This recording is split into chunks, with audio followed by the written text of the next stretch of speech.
বাংলাদেশের সাথে রীতিমতো বাজেভাবে পরাজিত হয়েছে পাকিস্তান। ১০৪ রানে পরাজিত হয়েছে প্রথম টেস্ট মিরপুর সেশনের মধ্যে, এবং সেখানে এই নিয়ে মুখ খুললেন পাকিস্তানের সাবেক ক্রিকেটার কামরান আকমাল।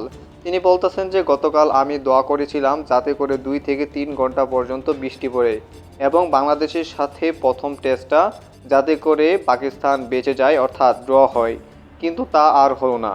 দুটো সেশনের মধ্যে যদি পাকিস্তান খেলতে পারতো হয়তোবা ম্যাচটা ড্র হয়ে যেত। পাকিস্তানের এমন ব্যাটিং অন্তত হতাশা করেছে পাকিস্তান দর্শকদেরকে, স্পেশালি আমাকে। আশা করব পাকিস্তান তাদের ব্যাটিং সূত্রে দ্বিতীয় টেস্টের মধ্যে ঘুরে দাঁড়াবে। এমন প্রত্যাশিত ব্যাটিং আমরা কখনো আশা করিনি।